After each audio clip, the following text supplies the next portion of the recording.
სიამოვნებით წარმოგვიდგენ დღევანდელი გადაცემის პირველ სტუმარს, წინა მეფე დავით აღმაშენებლის სახელობის ტაძრის მეთვალსახვევარი იოსებ გელუკაშვილი. დილომშვიდობისა და დაგლოცეთ. როგორც უთხარით მაყურებელს, ხვალ აღინიშნება ერთ-ერთი გამორჩეული მოღვაწის გამორჩეული წმინდანის გრიგოლი ღვთისმეტყველის სცენება კონსტანტინოპოლის პატრიარქის და მის შესახებ გვინდა რომ ვისაუბროთ დღეს. ძალიან რთულია რომ ამ დროს ჩავტიოთ მისი მოღვაწეობა და მისი ღვაწლი, მაგრამ მაინც შეძლებს დაგვარად დავუთმოთ. შევეცადოთ. წმინდა გრიგოლის სახით ჩვენს წინაშეა სოფლიო ეკლესიის მოძღვარი და მასწავლებელი. შემთხვევითი არ არის რომ მას საკუთარ სახელად ეწოდა თეოლოგოსი, ანუ ღვთისმეტყველი. ეს პატივი სულ რამდენიმე პიროვნებას ერგო მთელი ეკლესიის ისტორიაში. შესაბამისად, რა თქმა უნდა, აქ მართლაც არაჩვეულებრივი მადლმოსილებისა და არაორდინალური ნიჭიერების მქონე პიროვნებასთან გვაქვს საქმე. მისი სწავლება, მის მიერ გადმოცემული სწავლება შეიძლება ითქვას, რომ იყო ყველაზე უფრო ხშირად ციტირებადი ეკლესიის ისტორიაში.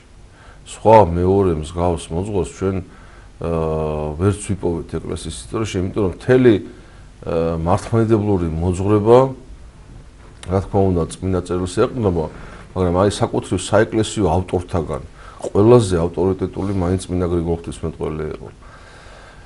მისი ლიტერატურული მემკვიდრეობა, ზოგადად მისი სულიერი მემკვიდრეობა ეს იყო მარადის განხილვის საგანი ეკლესიის წიაღში და დღესაც ასე გრძელდება. რა თქმა უნდა, მისი შესწავლა, მისი შემეცნება, მისი გამოცემა დღესაც მიმდინარეობს, მათ შორის ჩვენთანაც, მათ შორის ინტენსიურად ჩვენთან ხელნაწერთა ეროვნულ ცენტრში. და რა თქმა უნდა, ეს არის ერთ-ერთი უპირველესი ვალდებულება ეკლესიისა, ყოველი ჩვენგანისა, ყოველი მორწმუნეისა, რომ შეემეცნოს იმ უშრეთ წყაროს, რაც წმინდა გრიგოლმა გადმოგვცა. მისი ცხოვრებისეული ახლა ბიოგრაფიული მონაცემები მოკლედ რომ ვთქვათ, ასეთია, რომ ის დაიბადა კაბადოკიაში არისტოკრატი მშობლების ოჯახში 330 წლის ახლოს. იზრდებოდა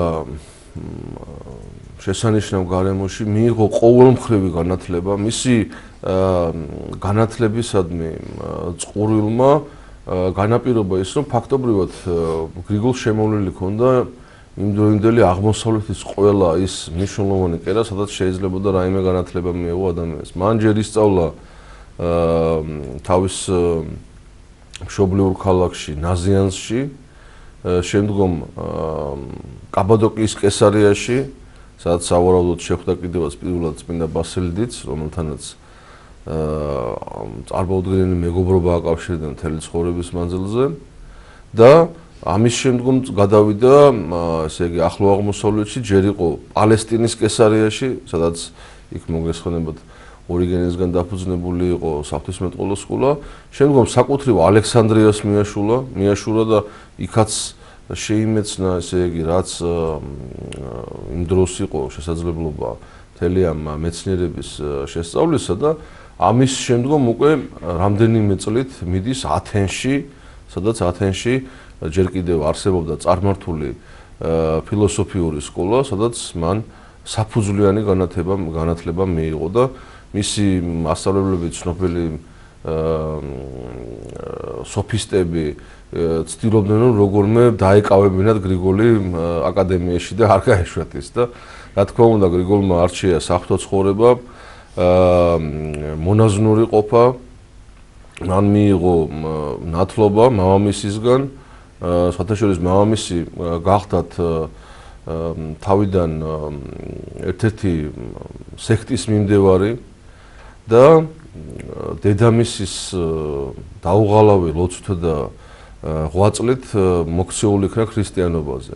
დედამისი წმინდა ნონა იყო განსაკუთრებული პიროვნება გრიგოლის ცხოვრებაში, საერთაშორისო თვითონ გრიგოლის მოვლენებაც კი არაჩვეულებრივი იყო, რომ ესე იგი მათ შვილი არ ყავდათ, ესე იგი გრიგოლის მამასაც გრიგოლი ერქვა, გრიგოლი უფროსად მოიხსენებენ ხოლმე მას.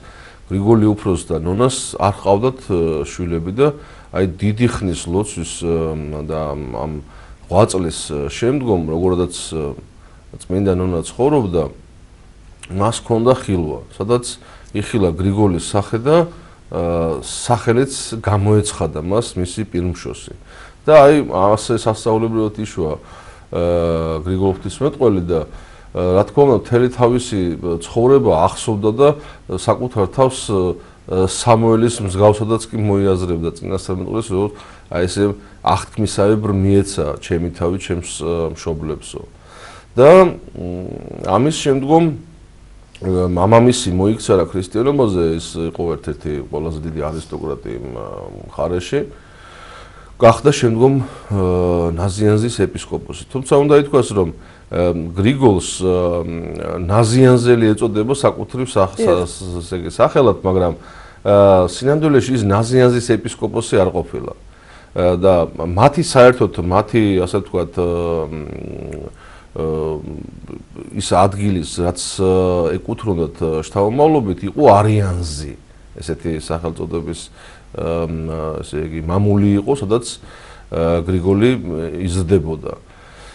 ამის შემდგომ გრიგოლმა რა თქმა უნდა დაამთავრა მთელი სრული კურსი, მიიღო სრული განათლება, რაც კი იმდროინდელ ესე იგი სკოლებში შეეძლოთ მიეცათ, ის ჭეშმარიტად განისწავლა და ჭეშმარიტი სულიერი განათლება მიიღო ბასილთან ერთად იმ სულიერი 8 წლისას, იმ განდეგილური ცხოვრებისას, რასაც აღასრულებდა წლების მანძილზე. ამის შემდგომ გრიგოლი მოწვეული იქნა და ფაქტობრივად აი ასე ვთქვათ მასზე ძალადობაც კი იქნა გამოყენებული, რომ ის ჯერ ღვდლად ეკურთხებინათ, ხოლო ბასილ დედის ეპისკოპოსად გახდომის შემდგომ 370 წლის შემდგომ უკვე გრიგოლიც ხდება, როგორც თვითონ ამბობს ამას, დიდი გულის ტკივილით ამბობს, რომ მე უტყვე გავხდიო მეგობრისა და მამისაო. და აი გრიგოლი იყო ალბათ აი ყველაზე უფრო ესეთი მოწყვლადი სულის პატრონი წმინდა მამათა შორის, აი ძალიან ფაქიზი იყო მისი სული. ყველაფრით ზიანდებოდა, აი პატარა შეურაცხყოფაც კი, პატარა ამ სოფლიური რაიმე განსაცდელი, ესე იგი აი ახლობელთაგან ნაწყენი სიტყვაც კი მისთვის ძალიან მძიმე გადასატანი იყო. მთელი ცხოვრება ასე იყო და თვითონ ყოველთვის ცდილობდა, აი პარადოქსი ეს არის მისი ცხოვრების ზოგადად წმინდა მამებისა და განსაკუთრებით გრიგოლისა, რომ მთელი თავის ცხოვრება განრიდებას ცდილობდა ამ სოფლისგან. არანაირ დიდებას და პატივს ის არასდროს არ ეძებდა და მაინც ყოველთვის ესე იგი განგებულებით ხვდებოდა ცენტრში, ეპიცენტრში, აი მორომ ტრიალისა, რაც მაშინ ტრიალებდა. მაშინ მოგეხსენებათ არიანული ერესი მძინვარებდა. მაშინ მართლმადიდებელი ეკლესია იყო დამცრობელი და შეურაცხყოფელი და დევნილი. და აი ამ დროს მოუწიათ სწორედ ბასილსაც, გრიგოლსაც და სხვა დიდ მამებსაც მოღვაწეობა, როდესაც მათ ფაქტობრივად ხელახლა უნდა აეშენებინათ ეკლესია და დაეფუძნებინათ ურყევ კლდეზე. ამიტომ აი მთელი მისი ცხოვრება არის აი ამ ანტინომიის მაგალითი, რომ ერთი მხრივ გრიგოლი მთელი ცხოვრება იტანჯება ხორცით, მთელი ცხოვრება მშვინვერი პრობლემები აქვს, მაგრამ ამავე დროს მთელი თავისი ცხოვრების მანძილზე ის სულით მარადის ღვთისათანაა და ის არის ყველაზე ეკლესიისვე შეფასებით, ის არის ყველაზე დიდი გამომთქმელი საკუთრივ ყოვლადწმინდა სამების დოგმატისა. გრიგოლს ზოგადადაც რა თქმა უნდა, მაგრამ განსაკუთრებით აქვს ყველაზე მნიშვნელოვანი ამ მხრივ 5 თეოლოგიური სიტყვა. ეს არის მისი ეპისტოლეების, მისი ჰომილიების, მისი ქადაგებების 27-31 ესე იგი ქადაგებები, სადაც ის გამოთქვამს მუძღვრებას ღვთის შესახებ. ყოვლადწმინდა სამების შესახებ და აი სწორედ ეს არის ერთ-ერთი ყველაზე მთავარი მიზეზი იმისა, რისთვისაც მას ღვთისმეტყველი ეწოდა. და ის მთელი თავისი ცხოვრება აი ამ ჭვრეტაში იყო, სულიერ ჭვრეტაში იყო, მთელი თავისი ცხოვრება სამების სინათლის მეძიებელი და მისი მჭვრეტელი იყო და აი სწორედ ასეთი პიროვნება ხდება შემდგომ კონსტანტინოპოლის პატრიარქი, როდესაც თვითონ ბრძანებს თავისსავე აღიარებით, იქ მართლმადიდებლობის ნიშანწყალი აღარ იყო. მაშინ მოგესალმებით ვალენტი იყო ასეთი იმპერატორი, რომელიც ყოველთვის ფარველობდა არიანელებს, ხოლო და ესე იგი დედაქალაქში საერთოდ მართლმადიდებლებს არც ერთი ტაძარი არ ქონდათ, წარმოიდგინეთ კონსტანტინოპოლში. არც ერთი სალოცავი აღარ იყო შერჩეული და გრიგოლი როცა ჩადის იქ, ესეც უნდა ითქვას, რომ ჯერ გრიგოლი არჩეული იქნა, როგორც თქვით, მისი ნების საწინააღმდეგოდ ერთი მივარდნილი, ასე ვთქვათ, დაბის ეპისკოპოსად, სასიმის ეპისკოპოსად. რაც ესე იგი იმდენად წარმოუდგენელი ამბავი იყო, რომ გრიგოლი ამბობს, რომ საერთოდ ერთი მსახურებაც კი არ დამიყენებია იქ, ისეთი ველური და ისეთი, ასე ვთქვათ, განშორებული ადგილი იყო იქ და იქ საეკლესიო ინტრიგებით სავსე, ასე ვთქვათ, ვითარება იყო. და აი, როდესაც კონსტანტინოპოლის მცირე მართლმადიდებელი საკრებულო გადაწყვეტს თავისთვის წინამძღვრის არჩევას, სწორედ გრიგოლ ღვთისმეტყველს მოიწვევენ. და გრიგოლი, რომელიც პირიქით ცდილობს, რომ როგორმე განეშოროს ამ ყველაფერს, ეპიცენტრში ხვდება მთელი ამ მოვლენებისა და რა თქმა უნდა, ისევე როგორც ვლად კურთხევის შემთხვევაში, ეპისკოპოსად კურთხევის შემთხვევაში, კონსტანტინოპოლში ჩასვლის შემთხვევაში, ყველგან ის მისი ნების საწინააღმდეგოდ მოქმედებს. მხოლოდ და მხოლოდ ეკლესიის ინტერესებით არის ის ნამოძრავები და მისი мотиваცია სხვა არაფერი არ არის. და აი აქედან იწყება გრიგოლის, ესე იგი, აი ამ აღმასვლა, ჯერ ამ მცირე საკრებულოში ანასტასის ტაძარში ხდება, ჩვეულებრივ სახლში, სადაც სამლოცველოა მოწყობილი, აი იქ ხდება გრიგოლის მიერ ამ მართლმადიდებელთა შემოკრება და შემდგომ პოლიტიკური ვითარება იცვლება, მოდის დასავლეთიდან ახალი იმპერატორი, წმინდა თეოდოსი დიდი და აი სწორედ ამის შემდგომ ხდება მისი ოფიციალური ინტრონიზაციაც და შემდგომ მეორე მსოფლიო კრების მოწვევა, სადაც მართლმადიდებლობას დაამტკიცებენ, სადაც თავმჯდომარეობდა კიდევაც წმინდა გრიგოლი.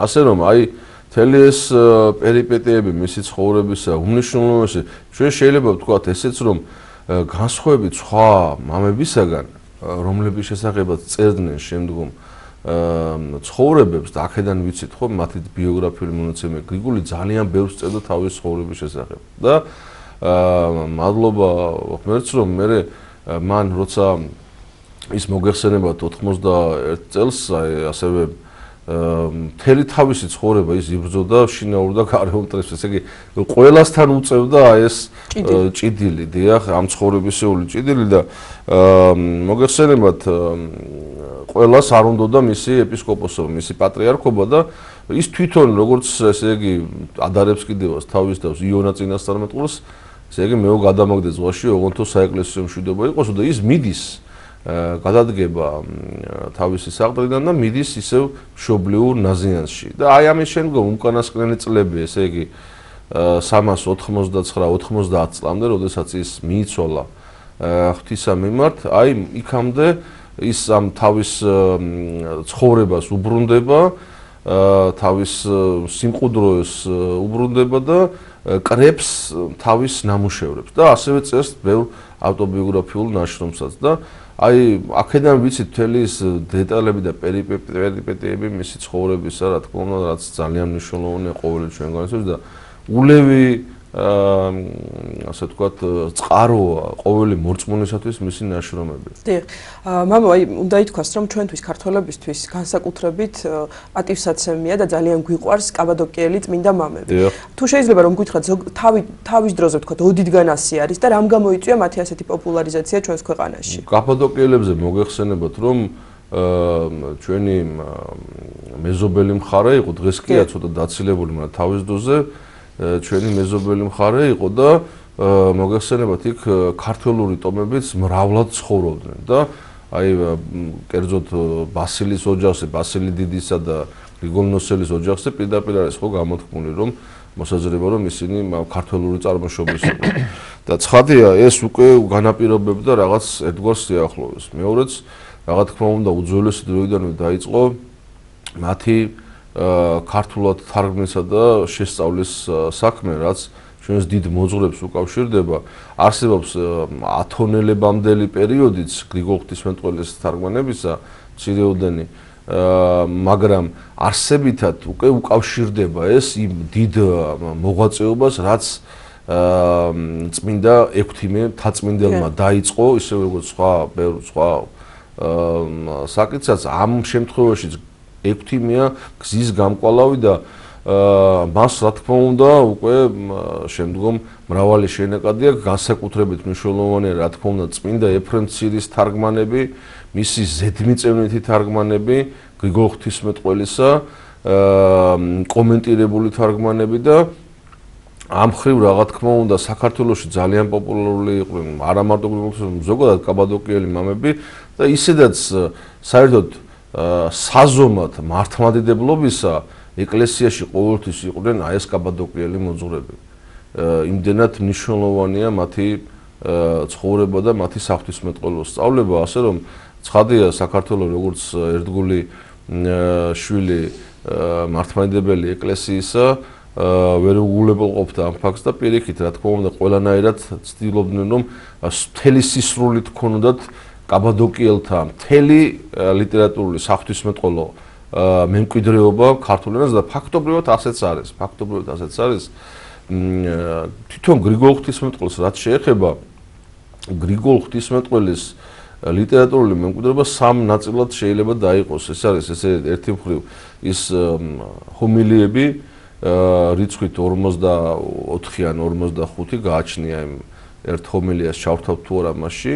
ამის შემდგომ მისი ეგრეთ წოდებული ესე იგი პოეტური ნაშრომები, ლექსები, ანუ რითმული პროზაა ეს, სადაც იგივე ღვთისმეტყველებაა გადმოცემული ამ საზომით და მისი ეპისტოლარული მემკვიდრეობა უდიდესი ესე იგი მნიშვნელობისა. აი ეს სამივე ფაქტობრივად თითქმის სრულად არის მეტნაკლებად სრულად არის გადმოღებული ქართულ ენაზე და რა თქმა უნდა ამ ხრივ გრიგოლ ღვთისმეტყველი განესხვავება თვით იმ კაბადოკიელ მამებსაც და საერთოდ ყველა სხვა მოძღვარს, აი ეკლესიის ისტორიაში შეიძლება სულ რამდენიმე წიგნი ვიპოვოთ და ავტორი ვიპოვოთ, რომელსაც ამხელა განმარტებითი კომენტარებითი ისტორია აქვს. აი გრიგოლ ღვთისმეტყველი არის უნიკალური შემთხვევა ამ შემთხვევაში, რომ ვიცით ჩვენ და ესეა რა თქმა უნდა, რომ თვითონ საეკლესიო ლიტერატურა არის განმარტებითი ლიტერატურა. საეკლესიო ლიტერატურა განმარტავს ბიბლიაში გადმოცემულ ჭეშმარიტებას, მაგრამ აი თვითონ საეკლესიო ავტორსაც რომ სჭირდებოდეს განმარტება, კომენტირება, აი ესეთი რამ ძალიან იშვიათია და აი ყველაზე აღმატებული მათ შორის გახლავთ წმინდა გრიგოლ ღვთისმეტყველი. მისი კომენტირება უძველესი დროიდანვე დაიწყო და მრავალმხრივია თან ის ერთჯერადი კი არ არის ცალკე ფილოლოგიური კომენტარები, ცალკე თქვათ რიტორიკული კომენტარები, არის ესე იგი მითოლოგიური კომენტარები, მისი და რა თქმა უნდა ყველაზე მნიშვნელოვანი საღვთისმეტყველო კომენტარები. ასე რომ გრიგოლ ღვთისმეტყველის ხოლოდის ასე ვთქვათ ჰომილიები ყველაზე აღმატებული რა თქმა უნდა მათ შორის ის 45 ჰომილია, მაგრამ მხოლოდ ეს ჰომილიები მთელი მისი მართლმადიდებლური კომენტირება და განმარტებითი ესე იგი საქმიანობა საუკუნეების მანძილზე მიმდინარე ეკლესიაში, აი მთელი ეს უზარმაზარი მემკვიდრეობა გახლავთ ჭეშმარიტად ანდამატი მართლმადიდებლური ღვთისმეტყველების ლიტერატურაში. მამაიოსებ ჩვენი დრო იწურება და ბოლოს გემინე კითხოთ წელიწადში რამდენჯერმე ცალ-ცალკე იხსენებიან გრიგოლ ღვთისმეტყველი, ბასილი დედი და ივანე ოქროპირი და არის ასევე დადგენილი მათი ერთად სცენება, ეს რას უკავშირდება? აი ეს ერთი მღვდელმთავრის სცენება მოგეხსენებათ რომ თავის დროზე მე-11 საუკუნეში ასე ვთქვათ ზედმეტად მოშურნე ქრისტიანებში აღიძრა ეს საკითხი პირველობისა მათ შორის მოგეხსენებათ აი რა თქმა უნდა ყველა წმინდა მამას და ყველა დიდ მოძღვარს ჩვენ პატივს მივაგებთ, მაგრამ რაღაცა ნიშნით და შეიძლება ამაზეც საუბარი ცალკე რომ რაღაცა ნიშნით გამოიყოფა ეს სამი პიროვნება. წმინდა ბასილი დიდი, წმინდა გრიგოლი ღვთისმეტყველი და წმინდა იოანე ოქროპირი. და აი მათ თავთავიანთი, ასე ვთქვათ, დასები ჰყავდათ, რომლებიც უპირატესობას ანიჭებდნენ თავის, ასე ვთქვათ, კანდიდატს. და ამაზე მართლაც სერიოზული პაექრობები აღიძრა. სანამ არ მოხდა უშუალოდ ღვთის ჩარევა, მან ერთ-ერთ ამ, ასე ვთქვათ, პაექრობაში მყოფ ეპისკოპოსს გამოუცხადა მისი ნება, რომ არც ბასილი და არც გრიგოლი და არც იოანე არ არიან ერთმანეთზე აღმატებულნი. ანუ ისინი სამივე ერთნაირად იგივგვარად არიან აღმატებულნი ღვთის წინაშე და თანასწორნი არიან ღვთის წინაშე თავიანთი ღვაწლითა და ცხოვრებით. ასე რომ აი ეს როდის 12-ში აღესრულება ერთად, ესე იგი სამივეს ხსენება და ამას უკავშირდება სწორედ აი ამ სამი ყველაზე აღმატებული, გამორჩეული და სოფლიო მოძღვრის ერთად ხსენების დაწესებაც. მამაო, თქვენ ბრძანეთ რომ გამონაკლისია, ერთ-ერთი გამონაკლისია ისიც რომ ავტობიოგრაფიული ნაშრომები აქვს წმინდა გრიგოლი ღვთისმეტყველს. ანუ ზოგადად ქრისტიანულ ღვთისმეტყველებაში ასეთი შემთხვევა არ გვხდება სხვაგან, როდესაც თქვა წმინდანი თავის ცხოვრებაზე წერს? ფაქტობრივად არ გვხდება. შეიძლება ცალკეული მონაცემები გქონდეს, მაგრამ აი ესე დეტალურად ესე იგი მხოლოდ ფორმალური რაღაც ფაქტის მოყვანა კი არა, მთელი მისი ანალიზი, მთელი თავისი ემოციებით. აი ხო გითხარით, მთელი თავისი ცხოვრება გრიგოლი ებრძოდა ამას სოფელს და ხანდახან ისე გვერდითა უმეცარმა კაცმა რომ წაიკითხოს, შეიძლება შეექვას დაბეჭდილება, რომ ეს რაღაცა დიდი წმინდანის კი არა და სოფლიო მოძღვრის კი არა, რაღაცა აი სასწარკვეთილი ადამიანის ნაწერია. ისეთი სიტყვები უწერია ხოლმე. აი ერთი პასაჟი მახსენდება, მას მიმართავს ესე რესპონდენტი, რომ როგორ არის ჩემი მეუფეო და გრიგოლემ შემკე მე კი მკითხულობო როგორ ვარ, მაგრამ კესაროსი და გორგონი ანუ ეს თავისი დაძმა. დედა მამა აღარ ამყავსო და დამიტევამეო. ესე იგი ბასილი დიდი აღარ ამყავსო. ეს არის რაღაც 80-იანი წლების წერილი. ბასილი დიდი აღარ ამყავსო. და ესე იგი 80-იანი კი რა, აი კონსტანტინოპოლის პერიოდისა არიანელები მობოქრობენ, მართლმადიდებლობა ჩაწეხლულია და ქრისტეც დაძინებულიაო. აი ესე იგი თითქოს აი ფაქტობრივად სრული პესიმიზმი გამოშვივის, მაგრამ ეს რა თქმა უნდა აი ეს მხოლოდ და მხოლოდ ხორციელი მხარეა მისი ცხოვრებისა და ამას ასახავს ეს მძიმე ვითარებანი. მას აქვს აი იმდენად ემოციური პიროვნება იყო, მოგესალმებით აი პოეტური სულისო რო ვთქვით, აი ესეთი პოეტური ჟანრითაა გადმოცემული უამრავ საღვთისმეტყველო საკითხი და ამას თავისი განმართლება აქვს, თვითონვე წერს რატომ აკეთებს ესე იგი ამას, იმიტომ რომ ის პოეტური ნაშრომი ადვილად რჩება ადამიანს, ხო და ადვილად წვდომადია, ყველასთვის გასაგები ის არის და ვიდრე ეხა ღრმა თეოლოგიური ტერმინებით ოპერირება. ასე რომ ამ ხრივ გრიგოლი აი მართლაც გამორჩეულია ყველა მოძღვრისაგან, ყველა მამისაგან და მართლაც იმდენად მნიშვნელოვანია მისი პიროვნება, მისი ლიტერატურული მემკვიდრეობა, ჩვენ ფაქტობრივად ვერ პოვებთ ვერცერთ დოგმაც, სადაც გრიგოლ ღვთისმეტყველის გადამწყვეტი სიტყვა არ იყოს აუცილებელი. აი ნებისმიერი სწავლების საზომად საბოლოო ჯამში მიხვალ გრიგოლ ღვთისმეტყველთან, რომ აი რას ამბობს გრიგოლ ღვთისმეტყველი და ეს იქნება უკვე საზომი მართლმადიდებლობისა. დიახ, აი მამაო, ჩვენ ვიცით რომ აი წმინდა იოანე ოქროპირის ნაშრომები გამოცემულია ხელმისაწვდომია ყველასთვის. აი მსგავსი სახით თუ არის წმინდა გრიგოლ ღვთისმეტყველის. აი გრიგოლ ღვთისმეტყველი რა თქმა უნდა არის გამოქვეყნებული, ნაწილი არის გამოქვეყნებული და ნაწილი ინტენსიურად მიმდინარეობს ხელნაწერთა ეროვნულ ცენტრში. ამაზე მუშაობა სამწუხაროდ თვითონ ის გამოცემები არ არის მასობრივი ხელმისაწვდომი ყველასთვის, იმიტომ რომ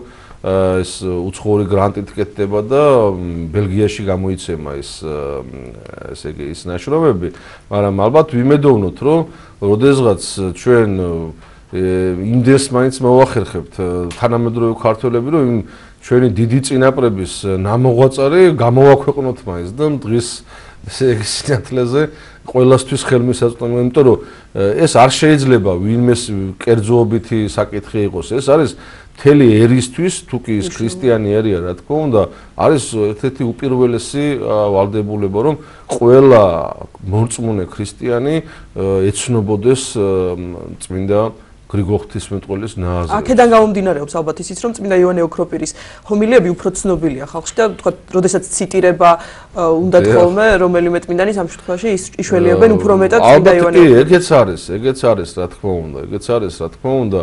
თუმცა უნდა ითქვას, რომ იოანე ოქროპირისგან განსხვავებით, ასაც თავისი ღირსება აქვს, რა თქმა უნდა, წარუვალი ღირსება აქვს, გრიგოლ ღვთისმეტყველის თვითონ სიტყვა არ არის მარტივად გასაგები და ყველასთვის ხელმისაწვდომი. აი ვთქვით, რომ უზარმაზარი კომენტირების ისტორია გრიგოლ ღვთისმეტყველს და ამას ესე იგი თავისი ახსნა რა აქვს, რომ თავის სტილი ჰქონდა გრიგოლ ღვთისმეტყველს. ის იყო შეიძლება ითქვას და ასეც ამბობდნენ ხოლმე, რომ ის იყო ახალი დემოსთენე, ქრისტიანი დემოსთენე. აი იმდენად ამ რიტორიკულ, მჭერმეტყველურ, სოფისტურ მეცნიერებაში განსწავლული პიროვნება გახდა წმინდა გრიგოლი და როგორც ჩვენი დიდი მოძღვარი, მისი მთარგმნელი წმინდა ეფრემ მცირე ბრძანებს, გრიგოლ ღვთისმეტყველს ჰქონდა თავისი სპეციფიკა ქადაგების წარმოთქმისა, რომ მისი სიტყვა იყო